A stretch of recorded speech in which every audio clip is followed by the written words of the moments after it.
खिलाफत दुनिया में सबसे पहले हजरत अबू बकर रज़ियल्लाहु अन्हु को मिली। मतलब पूरा अरब इस सारे इलाके के हुक्मरान बने। लेकिन जैसे ही अबू बकर रज़ियल्लाहु अन्हु खलीफा बने, वो सारे कबीले जो अब तक मुसलमानों के ताबे थे, उन सारों ने जब देखा कि अल्लाह के रसूल अब नहीं है, तो उन सारों में से बहुत सारे कबीलों ने अबू बकर रज़ियल्लाहु अन्हु की खिलाफत से बगावत का ऐलान कर दिया। आप सल्लल्लाहु अलैहि वसल्लम के टाइम पर ये इस्लामिक एम्पायर इस सारे इलाके पर फैली हुई थी, लेकिन अरब कबीलों की बगावत के बाद अब इस्लामिक एम्पायर सिर्फ इतने इलाके तक महदूद रह गए। और ये जो निशान है, इन सारे इलाकों में बगावतें, ये सारे बगावतें एक जैसी नहीं, बल्कि इनकी दो टाइप्स थी। एक, जिन्होंने रसूलुल्लाह सल्लल्लाहु अलैहि वसल्लम के बाद मदीना की खिलाफत को ज़कात देने से इनकार कर दिया, और दूसरे वो जिन्होंने तो हद ही कर दी। उन्होंने रसूलुल्लाह सल्लल्लाहु अलैहि वसल्लम की अजीम कामयाबी देखकर उसे कॉपी करने की कोशिश और नबूवत का झूठा दावा कर दिया। अबू बकर रज़ियल्लाहु अन्हु ने इन दोनों प्रॉब्लम्स को तो टैकल करना ही था, लेकिन वफात से पहले रसूलुल्लाह सल्लल्लाहु अलैहि वसल्लम ने एक फौज रोमन एम्पायर से लड़ने के लिए तैयार की थी, जो आप सल्लल्लाहु अलैहि वसल्लम की बीमारी की वजह से रुक गई। अबू बकर रज़ियल्लाहु अन्हु के खलीफा बनते ही उस फौज के कमांडर उसामा बिन ज़ैद रज़ियल्लाहु अन्हु, जिनकी उम्र सिर्फ 18 साल थी, उन्होंने खलीफा को मैसेज भेजा कि हमें इस इतने सख्त टाइम में रोमन एम्पायर से लड़ाई रोकनी चाहिए। लेकिन अबू बकर रज़ियल्लाहु अन्हु ने कहा कि जो काम रसूलुल्लाह सल्लल्लाहु अलैहि वसल्लम ने शुरू किया हो, मैं उसे कभी भी नहीं रोकूंगा। नाउ एक ही टाइम में मुसलमानों को 3 बड़े ग्रुप से लड़ना था: ज़कात ना देने वाले, झूठे पैगंबर और सुपर पावर रोमन एम्पायर। जिस पर हजरत उमर ने अबू बकर रज़ियल्लाहु अन्हु से कहा कि हमें सारों से एक साथ नहीं लड़ना चाहिए, बिकॉज इट्स इम्पॉसिबल। एटलीस्ट ज़कात ना देने वालों को अभी कुछ टाइम तक छोड़ देते और उनसे बाद में निपट लेते हैं। लेकिन अबू बकर रज़ियल्लाहु अन्हु ने फरमाया कि अगर एक शख्स रसूलुल्लाह सल्लल्लाहु अलैहि वसल्लम के टाइम पर एक ऊंट और उसके साथ एक रस्सी भी ज़कात में देता था, और अब आप सल्लल्लाहु अलैहि वसल्लम के बाद वो सिर्फ ऊंट ज़कात में दे और उसके साथ रस्सी ना दे, तब भी मैं उसके खिलाफ जिहाद करूंगा। अबू बकर रज़ियल्लाहु अन्हु को इस बात का पता था कि अगर आप सल्लल्लाहु अलैहि वसल्लम के बाद मुसलमानों ने आहिस्ता आहिस्ता चीजों को बदलना शुरू किया, तो इससे एक दिन इस्लाम को भी खतरा हो सकता है। तो उन्होंने सबसे बड़ा काम अपनी खिलाफत में ये किया कि जो काम भी रसूलुल्लाह सल्लल्लाहु अलैहि वसल्लम के टाइम पे जिस तरह होता था, उसको एग्जैक्टली उसी तरह जारी रखा। तो मुसलमानों ने सबसे नॉर्थ, साउथ, ईस्ट, हर तरफ एक साथ जंग करने की प्लानिंग शुरू की। सबसे पहले उसामा रज़ियल्लाहु अन्हु अपनी फौज के साथ रोमन एम्पायर, बिज़ंतीन एम्पायर की तरफ रवाना हुए। जाने से पहले अबू बकर रज़ियल्लाहु अन्हु ने उन्हें वही इंस्ट्रक्शंस दी जो रसूलुल्लाह सल्लल्लाहु अलैहि वसल्लम जंग से पहले दिया करते थे, कि किसी भी औरत, बच्चे या बूढ़े पर अंडर एनी सर्कमस्टांसेस हाथ नहीं उठाना, और दरख्तों को भी बगैर किसी वजह के नहीं काटना, और इवन जो दूसरे रिलीजन्स के प्रीस्ट्स हैं, उन्हें भी कुछ नहीं कहना। मतलब सिर्फ उनसे लड़ना है जो तुमसे लड़े। ये फौज रोमन एम्पायर के इलाकों में दाखिल हुई और बहुत तेजी से कामयाब होने लगी और बहुत सारे इलाकों को दोबारा फतह कर लिया। लेकिन जैसे ये फौज मदीना से रवाना हुई, अरब के झूठे पैगंबरों में से एक तुलैहा ने सोचा कि ये बेस्ट टाइम है मदीना पर हमला करके इसे खत्म करने का, क्योंकि मदीना से बहुत सारे लोग रोमन एम्पायर से लड़ने के लिए गए थे और मदीना के अंदर मदीना को डिफेंड करने के लिए बहुत कम लोग बचे हैं। तो तुलैहा अपनी फौज लेकर मदीना की तरफ रवाना हो। लेकिन अबू बकर रज़ियल्लाहु अन्हु ने बहुत जल्दी से एक नई फौज बनाई और उन्हें इस झूठे नबी तुलैहा से लड़ने के लिए भेजा।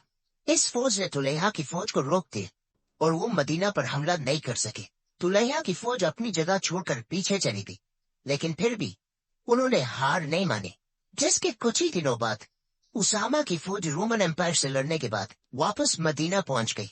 अब मदीना बिल्कुल सिक्योर हो चुका था, क्योंकि मुसलमानों की सारी फौज मदीना पहुंच चुकी थी। तो अबू बकर रज़ियल्लाहु अन्हु ने पूरे अरब को वापस इस्लाम की तरफ लाने के लिए मुसलमानों की फौज को 11 हिस्सों में डिवाइड किया, क्योंकि मुसलमानों ने अब ऑलमोस्ट पूरे अरब से लड़ना था, सिवाय मक्का के। मक्का के लोग इससे पहले हमेशा मुसलमानों के सबसे बड़े दुश्मन होते, लेकिन उन्होंने इस इतने सख्त टाइम में अबू बकर रज़ी अल्लाह अन्हु की खिलाफत को फुल सपोर्ट किया। अबू बकर रज़ी अल्लाह अन्हु ने मुसलमानों की फौज के 11 डिविजन्स बनाए, जिसमें सबसे बड़ी फौज खालिद बिन वलीद रज़ी अल्लाह अन्हु को दी गई, क्योंकि खालिद बिन वलीद को ज़कात ना देने वाले मालिक बिन नुवैरा और 3 बड़े झूठे पैगंबरों से लड़ना था।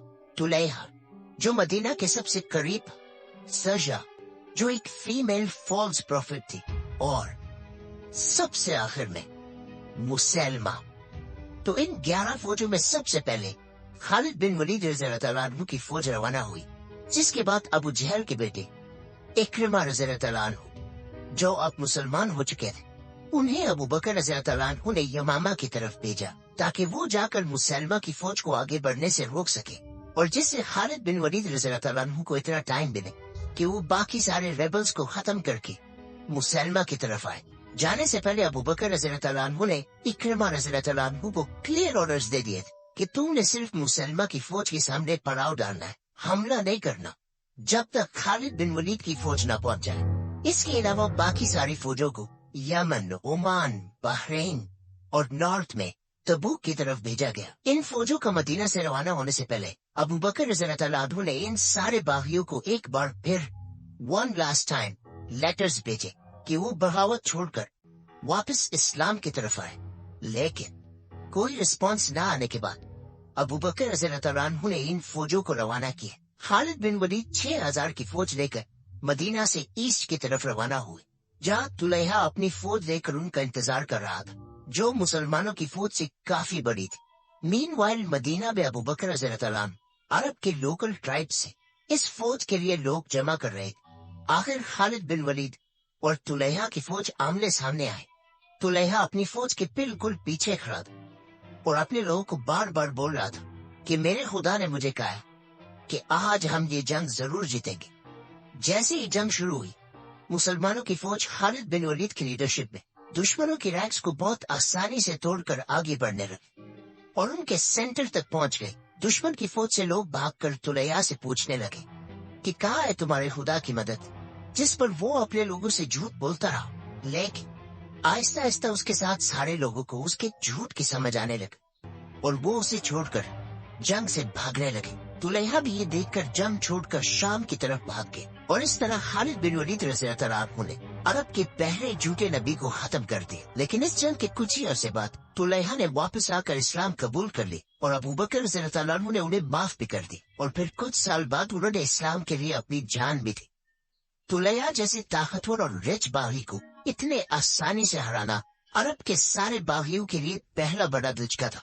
मुसलमानों की ये कामयाबी देखकर अरब के सारे रेबल्स डरने लगे और अब तक ये सारे बागी जो छोटे छोटे ग्रुप्स में मुसलमानों से लड़ते थे, यूनाइट होने लगे। जैसे सजा, जो एक फीमेल फॉल्स प्रॉफिट, वो खालिद बिन वलीद की फौज से डरकर अपने कबीले के साथ अरब के सबसे बड़े बागी मुसैलमा कज़्ज़ाब के पास आई और उनसे शादी कर ली। शादी के बाद इन दोनों ने अपने कबीले और फौजों को यूनाइट करके एक बहुत बड़ी फौज बनाई। खालिद बिन वलीद रज़ी अल्लाह अन्हु ने जब ये इलाके फतह किए तो आसपास के सारे कबीले वापस इस्लाम की तरफ आए और खालिद बिन वलीद के सामने सरेंडर कर दिए, सिवाय एक कबीले जिसके लीडर का नाम था मालिक बिन नुवैरा, जिसे इससे कुछ साल पहले रसूलुल्लाह सल्लल्लाहु अलैहि वसल्लम ने खुद अपने कबीले का टैक्स कलेक्टर बनाया था। लेकिन रसूलुल्लाह सल्लल्लाहु अलैहि वसल्लम की वफात के फौरन बाद मालिक बिन नुवैरा ने अबू बकर रज़ी अल्लाह अन्हु को ज़कात देने से इनकार कर दिया और ज़कात के सारे पैसे मुसलमानों की कैपिटल मदीना पहुंचाने के बजाय अपने कबीले वालों को वापस दे दी। खालिद बिन वलीद मुसलमानों की फौज लेकर गए और इस कबीले के सरदार और उसके साथियों को सजाए मौत दे दी और इस तरह ये मसला भी हल हो गया। लेकिन मदीना में मुसलमानों के कुछ लीडर्स, स्पेशली उमर रज़ी अल्लाह अन्हु को खालिद बिन वलीद की ये ऑर्डर्स अच्छे नहीं लगे। लेकिन हजरत अबू बकर रज़ी अल्लाह अन्हु ने खालिद बिन वलीद को फुल कॉन्फिडेंस के साथ सपोर्ट किया और उन्हें आगे बढ़ने का हुक्म दिया। इससे पहले अबू बकर रज़ी अल्लाह अन्हु ने मदीना में जब 11 फौजें बनाई थी, उनमें से एक फौज को इक्रिमा बिन अबू जहल की लीडरशिप में मुसैलमा कज़्ज़ाब की तरफ रवाना किया था और उन्हें क्लियर ऑर्डर्स दिए थे कि खालिद बिन वलीद के पहुंचने से पहले मुसैलमा पर हमला नहीं करना। लेकिन इक्रिमा रज़ी अल्लाह अन्हु ने खलीफा के ऑर्डर्स के खिलाफ जाकर मुसैलमा की फौज पर हमला कर दी और बहुत बुरी तरह ये जंग हार गए। मुसैलमा अरब के बागियों में सबसे ताकतवर बागी था। उसने इकरमा बिन अबू जहल की फौज को बिल्कुल क्रश कर दिया। जब मदीना में खलीफा अबू बकर रज़ियल्लाहु अन्हु को इसका पता चला, उन्हें बहुत गुस्सा आया और उन्होंने इकरमा रज़ियल्लाहु अन्हु को यमामा से ओमान की तरफ रवाना किया और उन 11 फौजों में से एक दूसरी फौज शराबील रज़ियल्लाहु अन्हु की लीडरशिप में मुसैलमा की तरफ भेजा और उन्हें भी वही ऑर्डर्स दी कि मुसैलमा की फौज पर हमला नहीं करना। लेकिन शराबील रज़ियल्लाहु अन्हु ने भी मुसैलमा की फौज पर हमला कर दिया और वो भी जंग हार गए। इससे मुसैलमा की फौज की ताकत का अंदाजा लगा, क्योंकि मुसलमानों की 2 फौजों को हराना कोई आसान काम नहीं था। नाउ जैसे ही खालिद बिन वलीद इन बाकी इलाकों को फतह करने से फारिग हुए, अबू बकर रज़ियल्लाहु अन्हु ने उन्हें मैसेज भेजा कि अब फाइनली इट्स टाइम कि अरब के सबसे बड़े बागी मुसैलमा कज़्ज़ाब से एक फाइनल जंग लड़ी जाए, जिसे ये नाम कज़्ज़ाब खुद रसूलुल्लाह सल्लल्लाहु अलैहि वसल्लम ने दिया, जिसका मतलब है सबसे बड़ा झूठा। मुसलमानों की बाकी 10 फौजों ने यमन, ओमान, बहरीन और तबूक की छोटी छोटी बगावतों को खत्म कर दिया और अब सारे यमामा में इस फाइनल जंग की तरफ देख रहे थे, क्योंकि इसी जंग ने अब पूरे अरब का एंड नॉट ओनली अरब आने वाली पूरी दुनिया का फ्यूचर डिसाइड करना था। क्योंकि अगर वो जंग मुसलमान हार जाते तो आज दुनिया की हिस्ट्री बहुत डिफरेंट होती। अबू बकर रज़ियल्लाहु अन्हु ने मदीना और उसके सराउंडिंग्स से एक और फौज खालिद बिन वलीद की मदद के लिए रवाना की और आखिर मुसलमानों की 13,000 फौज लेकर खालिद बिन वलीद रज़ियल्लाहु अन्हु यमामा के मैदान पहुंचे, जहां सामने मुसैलमा कज़्ज़ाब की 40,000 की फौज उनका इंतजार कर रही थी।